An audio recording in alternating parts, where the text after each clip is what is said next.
Setelah gelar rekonstruksi, akhirnya kini kronologi perampasan nyawa ibu dan anak di Subang terang benderang. Terbaru, Polda Jabar mengungkap cara Yosep memandikan jasad Tuti Suhartini dan Amalia Mustika Ratu setelah kedua korban itu dibunuh. Dalam rekonstruksi tersebut ternyata istri muda Yosep yakni tersangka Mimin Mintarsih juga ikut menyiramkan air kepada jasad korban. Sebelumnya, jasad kedua korban Tuti dan Amalia ditemukan dalam bagasi mobil Alphard di samping rumahnya di Desa Ciseuti, Jalan Cagak, Kabupaten Subang, 18 Agustus 2023. Kedua jasad korban ditemukan dalam keadaan telanjang dan menumpuk di dalam bagasi mobil Alphard. Dari awal penyelidikan, saat itu jasad kedua korban diduga telah dimandikan terlebih dahulu. Kini, dugaan tersebut ternyata dibuktikan dari rekonstruksi yang dilakukan Polda Jabar beberapa waktu lalu.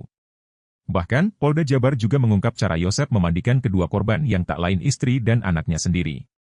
Hal ini diungkapkan Kabid Humas Polda Jabar Kombes Ibrahim Tompo dalam konferensi pers pengungkapan kasus Subang, Rabu, 6 Desember 2023. Kombes Ibrahim Tompo mulanya membeberkan cara Yosep melakukan perampasan nyawa terhadap Tuti Suhartini dan Amalia Mustika Ratu. Dari hasil rekonstruksi terungkap pertemuan para tersangka Yosep Hidayah, Danu, Arigi Reksa Pratama dan Abi Aulia di dalam rumah korban Tuti Suhartini. Sebelum terjadi pembunuhan, Yosep terlibat percekcokan dengan korban Tuti Suhartini di ruang tengah atau ruang TV.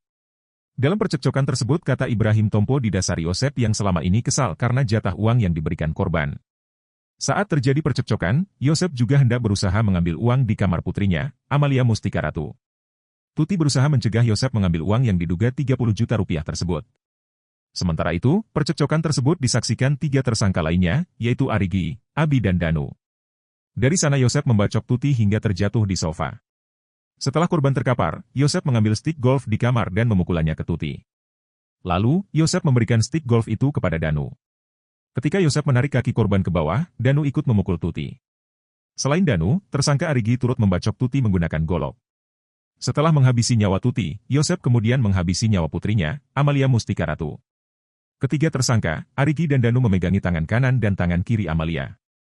Sementara tersangka Abi berdiri melihat, dan Yosep menghabisi nyawa Amalia menggunakan stik golfnya. Setelah memastikan kedua korban tewas, jasad Tuti dan Amalia dibawa ke depan kamar mandi.